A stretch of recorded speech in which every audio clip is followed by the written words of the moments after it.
Hello, my pouring friends. Right, Merry Christmas. I think it's the 22nd. Oh, it's not good for me to not know the date. Anyway, I'm re-attempting Mel D's Cloud Pour Sunset Colours. Let's go. Hello, my creative friends. Well, we're back to it. We're going to try that cloud pour again. I still haven't got my hands on any Art Deco, so I'm going to now attempt the cloud pour take 2 using sunset colours, and my addition for the enamel is going to be this Weatherfast Premium Enamel, the only little enamel that my local hardware shop stocked. Just going by the principle that enamel should be enamel, but of course, as we all know, that's not just always the case. So I'm going to add 50% of my normal white, which has already got everything in it and at consistency. And then, oh, have I closed that too much? About the same again of the enamel. Oh, it's so nice and creamy. Do you know how tempted I am to go on a buy, swap and sell and just try and buy a whole heap of enamels and do pouring with it? So tempted. All right, so I'm going to have to give that a nice little stir. Oh my God, a tip. I had a friend come around who was chucking these out, but I came into her mind and she goes, Maggie, well, she doesn't really talk like that, but she said, Maggie, well, she doesn't even talk like that. Maybe I'll just use my normal voice. Maggie, I'm going to donate these fish knives to the op shop because we don't use them, but I thought you'd like them because you eat heaps of fish. And I said, oh yes, I would love them, but not for fish, for painting. And they are the most fabulous functional little palettes for smoothing paint down and around and doing all types of little things in. So she was going to pop them into a op shop. So head to op shops and get old-fashioned fish knives and use them as palettes. You know, palette knives. All right, that's enough on that. Let's stir this up and let me give you some of my thoughts. If you're watching this and you haven't seen the previous video, you don't necessarily have to see the previous video to get what's going on. I'm trying to get the cloud effect, and Mel D did it about a week and a half ago now. It's only my second attempt, and she did say in her opening spiel in her video, which is linked into the description of this, that it took her a few shots to get this. Oh, that's a bit thick, isn't it? Best we get something into that to bring it up to a bit more consistency. It's thickened up since the enamel's gone in. How interesting. All right, I'll do that in a minute. What I did want to say is this last effort, video number 65 of me trying to do this effect, I didn't have enough paint in the first ring pour. So this time I'm using much bigger cups to make sure I can do it in 2 fell swoops. I've decided this time I'm going to use sunset colours instead of the phyllos and all of the other colours. So I can't remember the actual colours of these because I used them in another pour, and I think the failed kiss pour I used them in, and I've already mixed them up, but they're nice colours. I'm going to add a dash of this purple, bright purple as well. So that's what's going on with the colours. I'm going to now find some water and thin this down a bit. Look, it's nice and creamy. Maybe I should just add pouring medium, or should I add water? Oh, the decisions. All right, well, I'll just get that to consistency, and then I'm going to do the preparation of the cups like so here, and then we'll do the pour, and let's hope for an awesome outcome. Well, I deviated because I got so paranoid that I didn't have enough paints to cover the sides. I started to cover the sides, and then I liked the colours so much that I decided to cover the whole bottom of the canvas. So I don't know what that means for this experiment, but that was pretty naughty of me. Let's go. I'm excited. Oh, looked like there was a bit of glob that just went in there. And here it comes. Here comes the white enamel.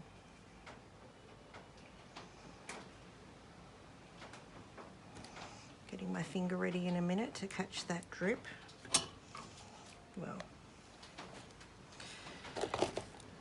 and it does look like there's some blooming.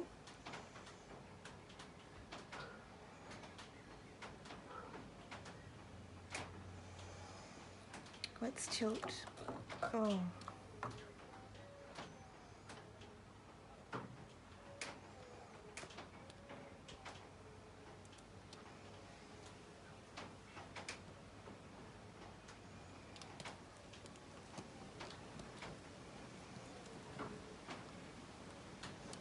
Oh, it looks so nice, and it makes me not really want to do the next layer, but I'm going to because that's part of this experiment. Oh, you know what I've just realized though? This experiment is not true to the experiment because I think my pre-mixed paints have got silicone in them. But boy, what an interesting outcome already. And I'm so tempted to just leave it, but I'm gonna push it and just see what happens. Oh wow, it's still, the cells are amazing. They're really quite different to the type of cells we see. All right, I might just tip there. I don't particularly like that. Oh, I probably don't need to, considering how much more paint I'm just about to put on. So remembering this next part, in the original way that this style was done, I'm going to have to do it again. I can tell that the silicone's having some kind of effect with it. It's so celly. Never mind, let's continue. Right, here I go. I might do something like this and just do a completely different kind of ring pour, since it's not going to be true to the actual pour technique itself. I'm going to come back down in the middle of it. Now I'm just going to go over here and do a little bit of a ring there.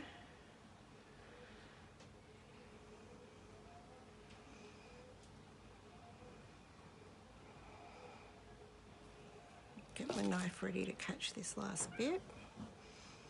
Now I might do some little twirls there.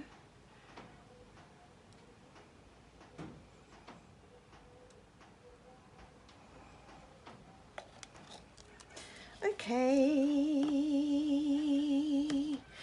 Can you believe that I have done the wrong thing? I can't believe that I've added paints that have got silicone in it when all I was trying to do was replicate it.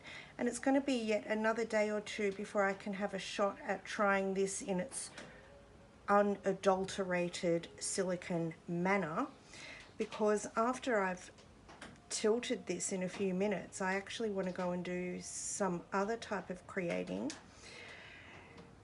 Oh, the dilemma of life. There's not enough hours in the day for everything I want to do. Boy, I'm really loving some of this and some of this, and I'm not too sure which way I'm going to tilt it, and I'm going to tilt it in a minute. I'm not going to wait for the 10 minutes or 20 minutes that's originally suggested, just simply because it is too far away from the original technique. I can't believe that I added silicone. Nonetheless, it's a beautiful outcome, and that's another thing that I want to say. I am definitely appreciating the different kind of effects we've got here using the added enamel. It certainly has had a different type of impact into the pour. Let's tilt this way. I'm having a dreadful time with my cups, if you couldn't tell. Oh, look, I don't know if you can see that. It's just wanting to push it off. So I'm going to let it, and then I'm going to come back this direction. I'm trying to keep a fair bit of that white intact, because last time I ended up with something that looked just simply like a tree paw, which is nice, but I did want to have some effects that are different. And so I'm going to really try and stop tilting now. Oh, what's going on there? And just give it a pause in my mind for a minute and just watching some of this stuff come up from underneath, which is really interesting. And I guess that's why Mel D, in her original way of doing this with no silicons, talks about leaving it to sit because the white comes and takes over. So I might just leave it now and put my buzzer on for an hour, and then we'll come back and have a look at it, hey? It means that I can just go and get on with doing some other stuff called putting some boom stain gel in resin and see how that goes. I'm on a big experimental day. I don't really feel like getting ready for Christmas. That's all right. I do like it. What do you reckon so far?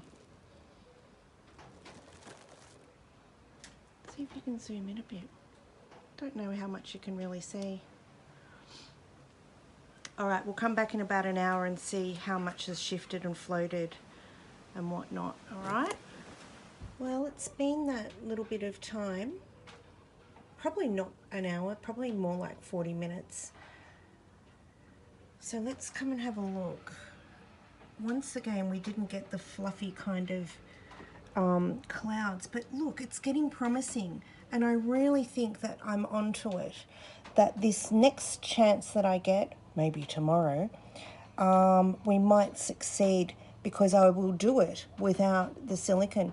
Look how interesting. I really think that that's the enamel mixing, or really rejecting the silicone and causing that kind of separation, like curdling, but it does look quite effective.